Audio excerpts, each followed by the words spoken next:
This video is sponsored by Nebula.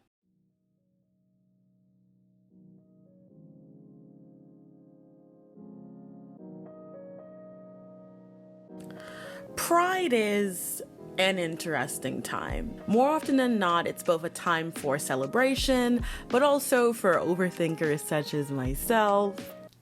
A time to reflect on the realities of how experiences within the LGBTQIA community have changed or haven't. A little under a year ago, Anne Heche was declared brain dead and taken off of life support on August 15th, 2022. If you don't know her name at the top of your head, you might remember her as the voice of Suyin Beifong in The Legend of Korra. She was also on shows like Everwood, McBeal, All Rise, and was in the films I Know What You Did Last Summer and John Q. Hello, editor's note. So in embarrassing princess fashion, I make a big pronunciation oopsie in this video. When I looked up how to pronounce Anne's last name, I saw it on the pronunciation guide as Heche. And then I saw in interviews that she pronounced it Heche. So I say it wrong throughout the video. It's very embarrassing to me. It feels weird. A part of me really wanted to re-record the entire thing, but I literally did not have the time. But I apologize, and I hope it doesn't completely detract from the overall point of said video. Hers is a name I'd heard in passing growing up, but I had no idea of the trauma and battles that she faced throughout her life as a survivor of childhood sexual abuse, sexual harassment, familial trauma, mental health issues, and the extreme biphobia that was coded in how people talked and interacted with her throughout her career. And when I was working on an article about her passing back in 2022, her story just kept resonating with me because as we have seen the attempts of conservatives to criminalize our community and all the intersections within it, I think it's important to remember and call out those who create harm within our community. And I think it's so important to keep reminding ourselves that we have a connective history. We have a connective responsibility to each other. And when community fails and we leave people behind intentionally because we don't find them appealing, or we find them slightly annoying and we decide we're just going to ignore all their rights as a result, terrible things happen. So this video is a little bit of a queer history, a reflection, and a lot of trying to speak about how we need to reassess the way that we talk to each other and start really reminding ourselves that we have a responsibility to each other. To quote Alison Hightower, where is duty? Where is sacrifice? And I promise to try and do something happier next Pride. You know, maybe I wouldn't have gotten cast in Sex and the City. Who knows? It's impossible to know. But for people like Anne Heche, I think it certainly had an enormous negative impact on her career. I think she would have been a big movie star. Anne Heche was born in 1969, the youngest of 5 children in a fundamentalist Christian household that she would refer to as cult-like. She got her big break in the soaps, and particularly on the show Another World, where she would win a Daytime Emmy. She broke into films with Donnie Brasco in 1997, and from 1997 to 2000, she was in a very, very public relationship with the now disgraced Ellen DeGeneres. They were the biggest lesbian couple out there at the time. She was seen, to quote the New York Times Magazine, as a both publicity hound and career opportunist. After Heche's breakup with Ellen, she suffered a massive psychological break, and to understand how all of this unfolded, you really need to look at her own words, which can be found in her 2 memoirs, Call Me Crazy and Call Me Anne. So it starts with Heche's claims that she was sexually abused by her father from infancy. Her father was a gay man who would later die of AIDS in 1983. 3 months following his death, her brother would die in a car accident that some considered to have been an unaliving. Her sisters both died from medical issues, and her mother was a Christian counselor who tried to cure homosexuality. Back in 2011, she was sharing that she was trying to build a relationship with her remaining sister, but ostensibly most of her family was either dead or distant from her. So you have this person raised in a religious household, abused from a very young age, death of loved ones being a constant thing, And that is the foundation of where her heart and mind was. In terms of her sexuality, she says in Call Me Anne, in talking about Ellen, she was a beacon of truth in an electric blue suit, beaming light across the room at the Vanity Fair Oscar party. Embracing your purpose changes your aura. That's what Ellen was radiating from head to toe. Her smile was righteous, knowing that what she was doing was held in the esteem it deserved. And I was fluid enough to acknowledge and admire the human being who was accepting the responsibility of communicating that message.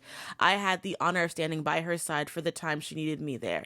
Simply put, exquisite doesn't have gender, neither does love. Her deciding to date Ellen openly was a huge moment, and it caused a huge backlash in her career. That and the fact that she was another victim of Harvey Weinstein, an openly lesbian relationship with, at that time, the biggest lesbian in the planet. And as much as we have beef with Ellen now, and there's plenty to say about that, it is still important that in cultural television queer history, Ellen coming out was a huge thing, but it was also a major disruption to their careers as actors. I mean, it wasn't until Finding Dory that Ellen really came back in a big way. I mean, that's when she was culturally relevant for me and my generation, at least. Their relationship and everything they said in that relationship was the subject of plenty of attention because they were suddenly seen as activists. All of a sudden, you go from being just a woman in love with another woman to being a queer activist.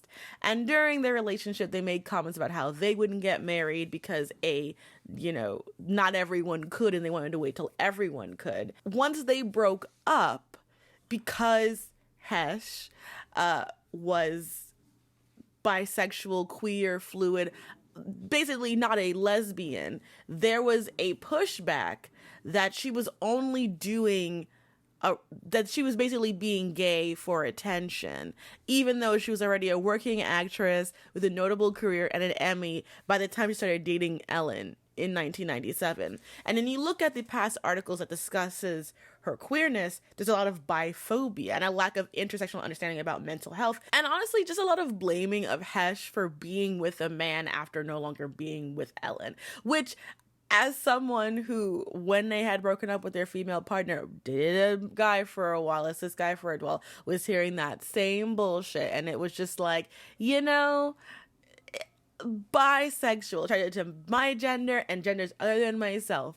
It's everyone can get this attraction, and yet there is this still deep stigma of kind of trying to trap you up. And when you look at articles where she's being interviewed and how she, got married to a man when she didn't get married to Ellen, and it's like, maybe Ellen didn't want to get married to her. I mean, there's so much assumption made that she was lying rather than, oh, maybe we don't know the ins and outs of this entire relationship because it was still a private relationship and you don't actually owe them anything. After Heche's breakup with Ellen, as I said before, she suffered a massive psychological break with reality. Something that, when you consider the massive trauma described in her life, seems very understandable. Not to mention that her relationship with Ellen itself opened her up to so much stress that the ending of it can be considered traumatic. As someone who is still now just dealing with the aftermath of being broken up for, there are times where I just cry and you have these weird emotions hit you for the most unserious things. And when you have a lot of trauma and you haven't been able to deal with it, these kind of things can cause serious mental health issues. And it's not even that she just had a psychological break. It's that she had one while she was high. She was at a stranger's house, high on ecstasy, naked.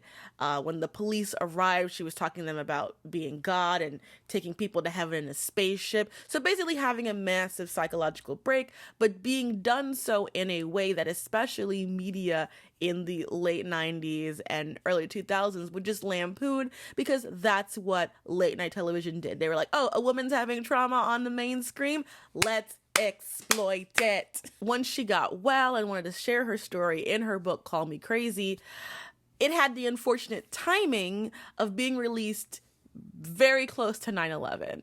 And because it was close to 9/11, it was an opportunity, plus with the title, for daytime and late night television to just make fun of her.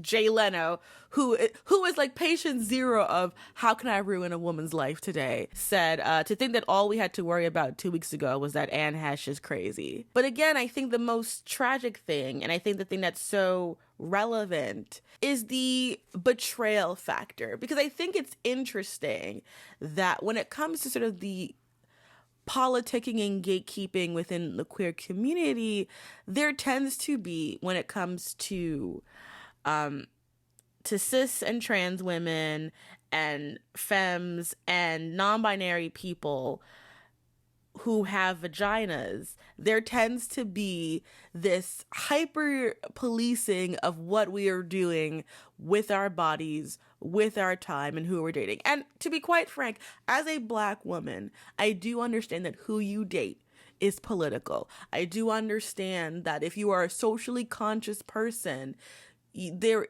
has to be a level of self-awareness about who you are dating and what that looks like. And I think most of us, well, I'll say this. I will say, as someone who has dated in many different kinds of relationship, as a Black woman, I try to be very aware of what I could be perpetuating and what it looks like. And at the same time, I am a human being who has deep insecurity issues and also wants to be loved fully and completely. And, you know, whoever puts it in an application and passes the screening test is gonna secure that said bag. So there are levels to it. What is particularly a moment where, when I was reading and researching for the article and then this video, that really just got me is this 2001 interview with The Advocate, with lesbian journalist Anne Stockwell, who basically frames the entire piece. And she will say in After Ellen, which is a website that we do not trust because it's Turf Nation, and defunct, she didn't think of it as a hit piece. But when you read it, and I will put excerpts on it, and I'll warn you, like I put it at the beginning, this is a very triggering interview, because it essentially attempts to say that she betrayed the community, that her talking about being assaulted by her gay father means that she is a liar. This is how it starts. She came to fame in the gay movement. Now she's talking about being raped by her closeted gay dad. She swore love for a woman. Now she claims she was crazy at the time. Anne hotly denies that she means us harm, and she sought this interview to say so. She insists she can't be held responsible for the prejudices and preconceptions people bring to her statements, nor, as you see, is she free of those burdens herself. Yet it is her own contradictions, rooted so deep she can't see them, that make Anne a perfect poster girl for America's fractured attitudes towards gays and lesbians. Gay and lesbians. They're not thinking about bisexual people, trans people, non-binary, intersex, not even on the radar. And this is part of why I also say very often that to bisexual people, you should be staying as far away from transphobia bullshit. Like, the LGBT community, don't know why you want to be aligned with them. And then, this is a question I think is so funny. Have heterosexual people said to you, "I'm glad we got you back"? Agita, all up in me. And this is how she responds, which I think is so much kinder than I think anyone should do. No, but I'm sure that will be said. I also feel the gay community might say, "Oh, she got away." But we don't own each other. I don't belong to the straights now. They didn't get me back. I was horrified by the book's description of your sexual abuse by your father, but gay people do have a question. Statistically, it's heterosexual men, not gay men, who molest girl children. Since your father never told you he was gay, how do you know he was? But why would a gay man rape a girl? And then she responds, "I don't think he was just a gay man. I think he was sexually deviant. My belief was that my father was gay and he had to cover it up. I think he was sexually abusive. I think he was sexually addictive." Are you saying he molested you because he was gay but frustrated? No. I never say that. I do not blame in a million years him being gay on why he molested me. But do you worry your book will play into some people's misconceptions about abuse? People have individual experience in this life. I do not believe I fell in love with a woman because I was abused, although I don't think it's a bad reason. Outside of your recovered memories, your only evidence of having been sexually abused is that you've had herpes since you were very tiny. Yes. Do you have a definite memory from when it happened of having sex with your father. There's a lot of language in this interview where she nitpicks the use of why she says abuse and not incest, and these kind of things. And I think it's just very deeply inappropriate. And I know that we didn't have Lorna SVU out here for that long for people to really not ask dumbass questions like this. But in case anyone didn't know, being a sexual predator of children is not linked to any one sexuality.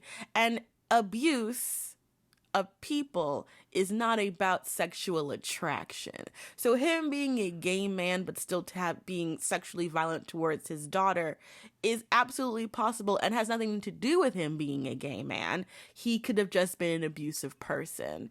And it speaks to this desire to criminalize her trauma so severely that not only will they frame it in the most disgusting way possible, but they will also imply, like, this implication of having sex with your father when you have someone describing them being molested by them shows a level of dehumanization that is so severe and so disgusting that I don't know how you look back at this interview as someone who conducted it and not feel anything but deep, deep shame for not only the way that you stigmatize this person, but the way that you talk down to anyone who's a survivor of childhood sexual assault. Everything about this interview is cruel. There was this perpetuation of her being damaged, of being not in control of her own narrative, of not being aware of truth in her own life, and not bled into the way that people framed her death.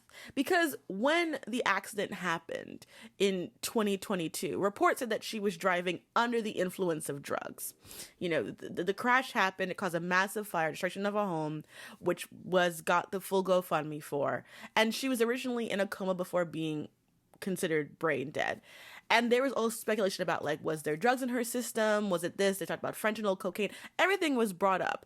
And then months later in December, the LA Examiner coroner had the final autopsy results in and said that she was not impaired by illicit substances at the time. There were no active drugs found in her system, and that the fentanyl that was in her system was from treatment found at the hospital. Yet, the fact that they put all of that out there without doing a full investigation first, because of course she's a celebrity, so who cares about the ability for her to have at least some dignity in the end, it all became about, like, oh, well, you know, she's got these issues, well, this just says this, a way to make her irresponsible, a way to make her even more damaged and unworthy of full personhood. It's really disgusting, and it's so nefarious when you realize it's part of a trend of taking someone who tried to be very vulnerable and open about their pain and saying, but it makes us feel a little bit uncomfortable, so we're just going to make you feel shitty about it. Actress Emily Bergel shared this story on Facebook about an interaction with Anne, and I think it just, I don't know, it is very telling to me. She was asked to ask Anne if she remembered someone named King Solomon, because they said that he was always bragging about knowing her, and they thought that he was full of shit. And so she goes, one night I turned to Anne and said that the story was probably apocryphal, but did she know a prize fighter in Chicago named King Solomon? Her face froze for a good few minutes, and then she slowly answered yes. She and her mother had been living in a room together at the Belden Hotel, and King Solomon had started taking Anne to the track. After a while, it became apparent that he was grooming her to become one of his girls. And then she got the job on Another World. There must have been some serious brainwashing going on, because Anne told me she was actually weighing the two options, deciding whether to enter King Solomon's stable or become a soap star. After she finished telling me the story, Anne became quiet, and she turned and looked into my eyes for a few seconds. Thank you, Emily, for telling me that, she said. So much of my life, what's happened to me, I've been told it's not real. So to hear confirmation of that piece of my story, it means so much. Ellen and I just bought a house this year. Yeah. Which was so amazing that through this year we've found our foundation. So while I was working on this video, I also finished reading my Manifesting Husband's memoir, Page Boy, and it's very solid. And while he and Anne are coming from two different gender and sexual identities, there are many overlaps. You know, growing up in a religious household where discussion of queerness was taboo, Page mentions frequently being made to stay in the closet out of fear that coming out would damage his career, which, as established, very much a thing. Very few out, you know, back when he identified as a lesbian, very few lesbians out there being the lead for things. No trans representation in that way. Speculation about sexuality, constant questioning of what it means from the average person to producers to journalists to friends. The thing, again, blows mind how mean we are to each other. There was an article written by Michael Musto from The Village Voice titled "The Dead Name Sexuality Sweepstakes." And he wrote, because this was back in the 2000s, it includes Page's dead name, but I'm not going to use it. We know his pronouns now, so we're just going to boop and boop. I mean, come on already. Is he, Lebanese? He certainly dresses like a, tomboy. If you Google Elliot Page boyfriend, not a lot comes up except for a link to some interview where he refers to an old beau. If you Google Elliot Page dating, you get the news that he dated Ben Foster. And then you get a follow-up saying he denies that ever happens. So who did he go to the Oscars with? I couldn't tell from the crop shots of him, but it looked like he was maybe with his mother. For guys, that used to signify 100% gay, but for girls, it might just mean young and or Canadian for gay. Let's put the pieces together. Is Juno a The white gays are a menace. This is about not just one or two people, but about this trickling down of pain throughout our beloved alphabet mafia, where it gets passed on to the next generation of people who are trying to figure out their queerness. And again, I understand that having to deal with so much overwhelming change in queerness on the internet, on social media, means that things are happening rapidly. The pronoun conversation is happening rapidly. The breadth of how many pronouns exist from the things is happening very rapidly. And it's very hard, due to the nature of sites like Twitter, to really know who is validly in community and who we should be taking seriously as a member of our community versus the grifters with their avies just trying to, clout chase for whatever the hell that they're doing. And while that is a legitimate concern, in response to that, we have perpetuated this idea of being very willing to just throw people's entire identities and feelings under the bus if they are perceived as annoying. For example, Demetria Lovato, cool for the summer, themselves. Just so that they're no longer exclusively using they, them pronouns because of all of the issues people have made and make about her using them, since they're using all of them now. Same thing with Halsey and other non-binary people who are in the spotlight and are going through a bit of fluidity with their pronouns and figuring out which works for them. And because there are times where these people are seen as annoying or too online. You're too online. Okay, you've lost context. That all of a sudden leads to this idea that pronouns that they're using are accessories rather than valid identities. And the problem is that while, yes, there are some people who are very lucky to know what they are, to be that their entire lives, and God bless it. I would love that level of stability in my life. Can't say it's gonna be me. The only thing I know for sure is that I'm cis. That's the only thing I know for sure. And sometimes we're still figuring these things out. And identities such as with pronoun usage and sexual identity, the fact that we're getting to a place where people can fluidly explore these things and decide what they really want to be and have the opportunity to figure that shit out is a good thing. It's sort of precarious that it's all happening very much on social media and very terminally online, in a place where conservatives are literally tracking every single non-binary trans person with a pride flag or a unicorn in their thing to be like, do you see how they're corrupting the children? But we cannot let that paranoia and that irritation to impact the way that we discuss things like pronouns and gender, because that is not healthy and it creates a disconnect rather than a building of bridges. Not everything needs to be fully understood for it to be seen as valid. I have definitely heard things like, oh, you want attention. Look at her now. mind you, they haven't been following anything that I've been doing, because if you know, you've seen the evolution. You've seen me honoring so many different parts of who I am. And to be quite honest, a lot of people, most people, have very, very limited knowledge of actual queer history. Yes, it has been suppressed. There's a reason for that. But Wikipedia is free.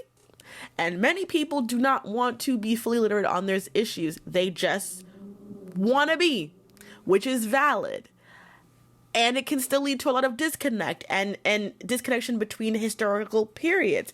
And let's be real, you can just miss things. You know, I didn't know Ellen DeGeneres had been with anyone besides her current wife, Portia de Rossi. I always grew up knowing that Rosie O'Donnell and Ellen were gay. I remember the Home Depot line from Will and Grace as if I saw it yesterday. But really understanding the breadth of queer history didn't happen until I took queer theory in grad school, until I actually sat down and read about it. And because I did that, it helped me to kind of like not just see my bisexuality in my own sphere of personhood, but also see how it connected to the history of like lesbian activism and gay activism and how it's part of this ever evolving chain, and reading about, you know, intersex identities and how it switched, reading about how people could be intersex for a long time and then got to choose their identity when they were a certain age and they had to just live that way. Like, knowledge and education in a healthy way can breed the empathy to bridge those things. And I have so much empathy for the fluidity of which people are trying to figure this stuff out. Part of why I love Chasing Amy, shout out to Chasing Amy, the documentary that I'm in about the queer reading of that movie. Part of the reason why I love that movie is because it is true. Like, sometimes you think you know how you are and what you feel, and then things end up differently. You don't know who you're going to fall in love with. And being open to the possibility of love with anybody is, any adult is not a bad thing. It's not a dangerous thing. And you don't lose somebody. You don't lose. I remember when Elliot came out and they're like, I remember being like, I'm sad to have lost a lesbian. And it's like, you didn't lose a lesbian. Like, they just, that's not who they were. They are a trans man. The representation that Elliot was able to give as an open lesbian does not go away simply because they have found a truer identity to themselves. And also, doing it in the public eye is fucking hard because people are cruel. People want to judge everything about you. And I think one of the things that was really telling about this memoir, and why I've sort of been reading more celebrity memoirs in general, is that there are so many films that he made that are attached to so much trauma that we knew nothing about, rightfully so, because it's not really any of our business besides him telling us this now. There's an assumption of peace and stability that we give to people who are queer in public that is not really there. A lot of these folks are struggling, and we don't have to like all of them. We don't have to be friends with all of them. But I think it's important to remember that as many people have been, you know, breaking down barriers, there are still a lot of fucking barriers to be had. I think about all of the amazing women and non-binary actors on Pose and how much more attention they should have gotten.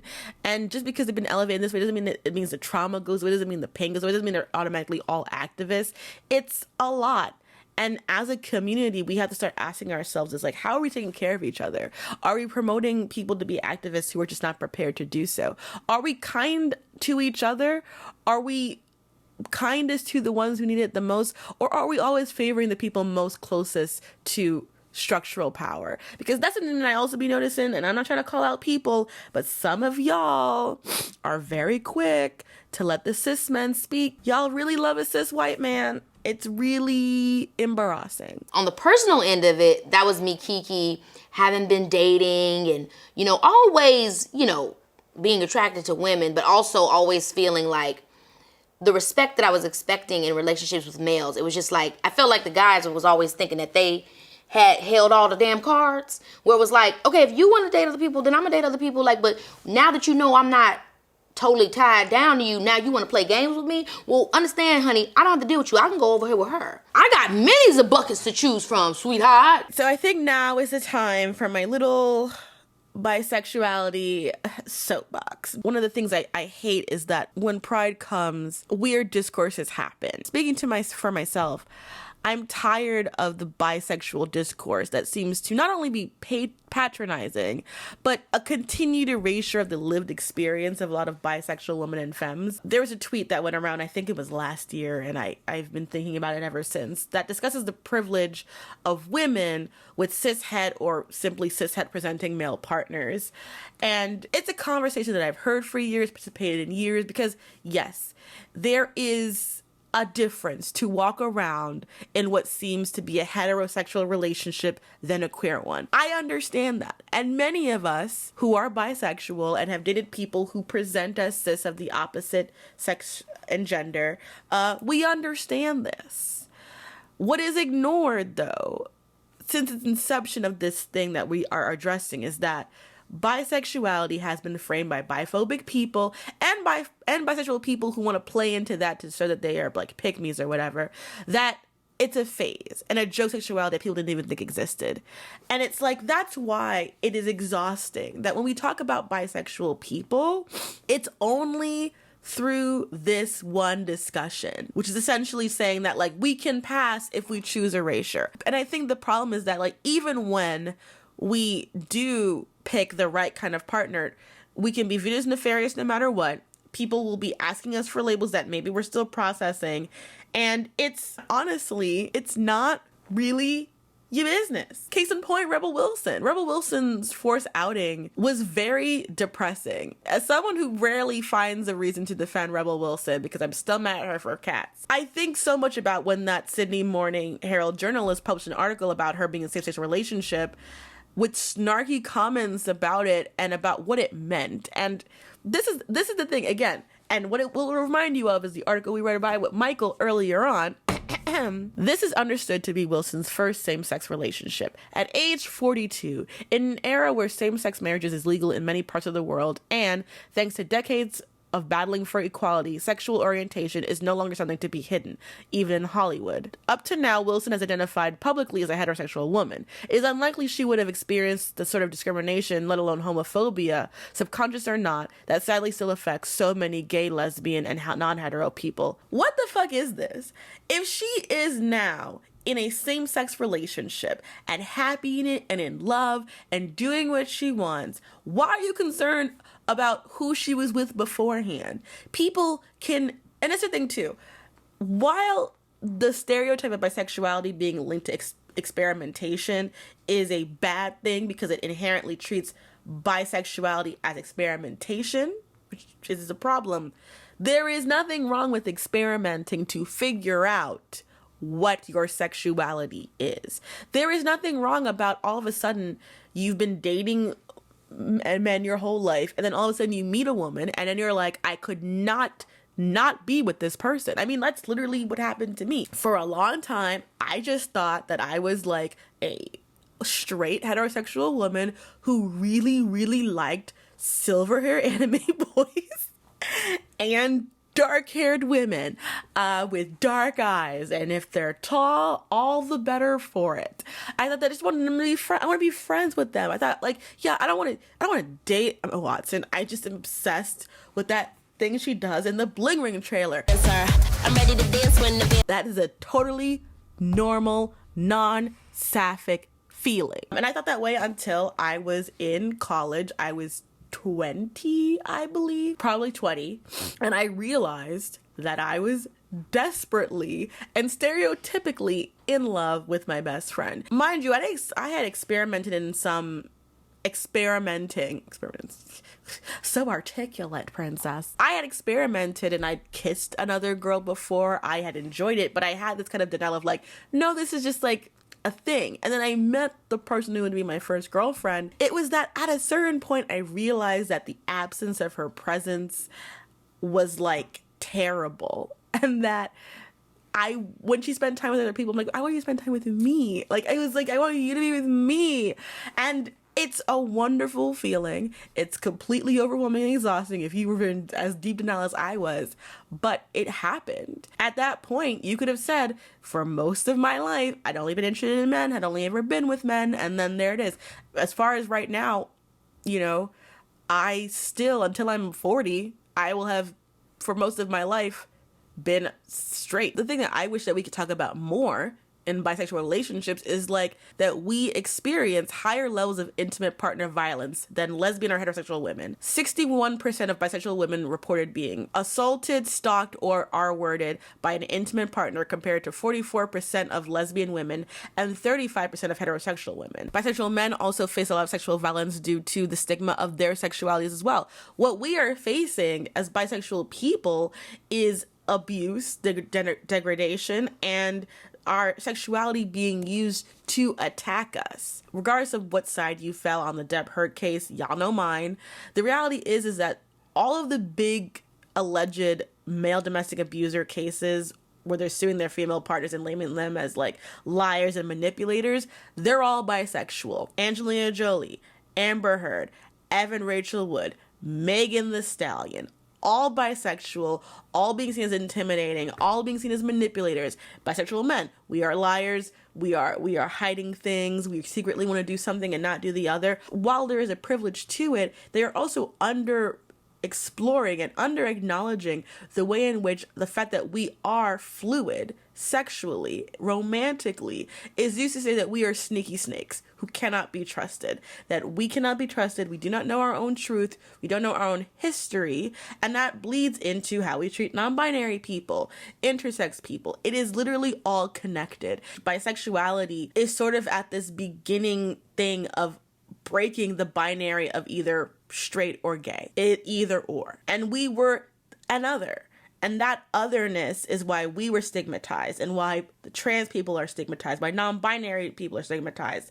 And rather than all be together, they have found ways to like slowly pull us apart. Somehow someone was able to make us feel like this is a threat to this is a threat to this is a threat to that. It's like, no, we are all a threat together because we are pushing back against the binary.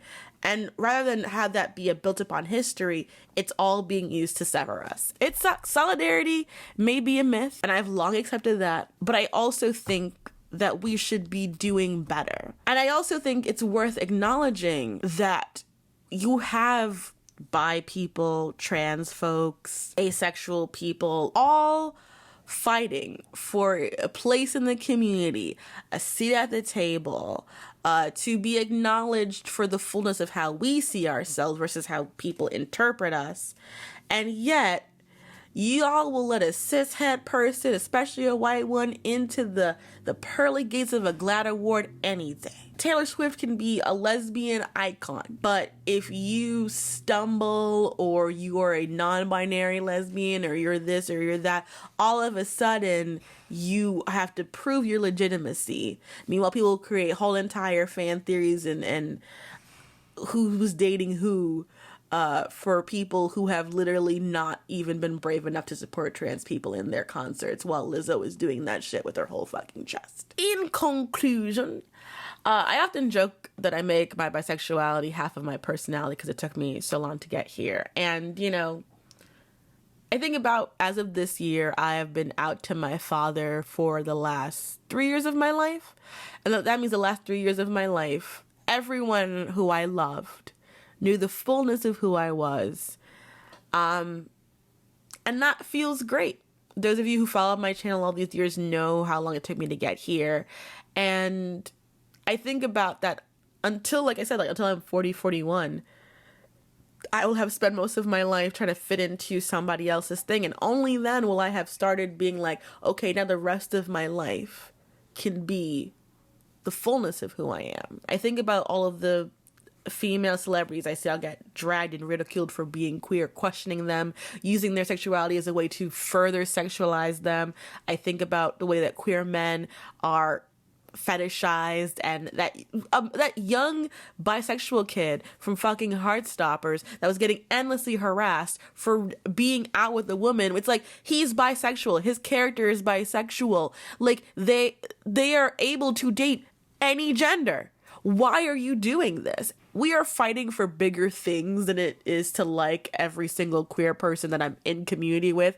Like, it is okay, actually, because to quote Logan Roy, I love you, but you're not serious people. What matters is fighting for our collective freedoms, or in the scope of what I do, because I don't think of myself as someone who's severely impactful. I try to give information, I try to be educational, try to inspire with words. But what I try to do is to remind not just others, but myself, that we are linked together through time, history, emotional pain, you know, and that there is this space that connects all of us together.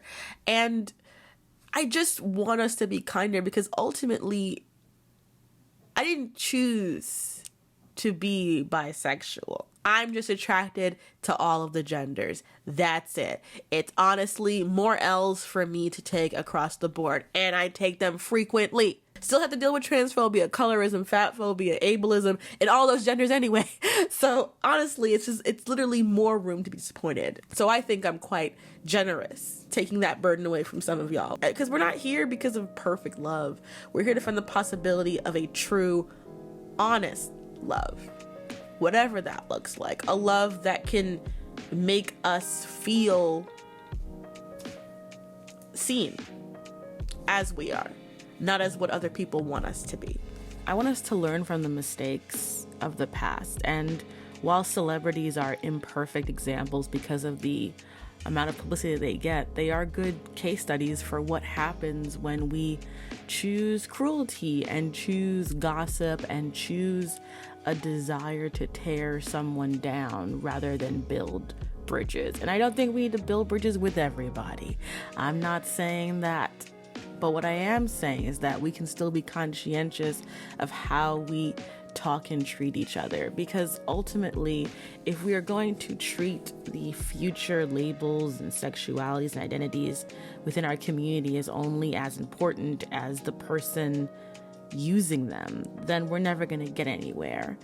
We don't need to all love each other, but we do not have to have our dislike of each other circumvent the realities of what happens when we allow society to tear us apart. What is happening in the trans community, the transphobia that we are seeing right now, is not going anywhere. And it is just a continuation of a long, long history that includes everyone in the LGBTQ plus community. And if you can't see that, then quite honestly, you don't belong here.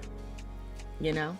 If we're gonna gatekeep anything, let's gatekeep that. If you cannot see what is happening as an extension of all of our collective histories, then you do not belong with us. And you can go sit over there with your oppressors. You don't need to be here. If you enjoyed this video and want to see more like it early, then check out Nebula. This creator co-owned space has become the host to many exclusive and early access videos from your favorites in the leftist space. From myself, to FD Signifier, to Lindsay Ellis, to Foreign Land, and of course, my super bestie, Jessie Gender, and my work wife, BKR. Through them, I have been able to do these early releases, which right now, if you look on my account, there is an early video of me ranting about the latest episode of If Books Could Talk, about the book The Rules, and it's ridiculously heteronormative stuff that is just leaving me lactating with rage at the very end of Pride. It is horrible and I hate it. There's a lot of amazing stuff going on, amazing queer creators making very unapologetically queer art on the platform. And so if you were just looking for a place to have everyone that you love just all together, Nebula is the place to be. And if you use the link in the description below, you'll get 40% off an annual subscription, and a portion of your subscriptions gets back to me so you can support this channel directly. Thank you so much, and happy watching.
Bye.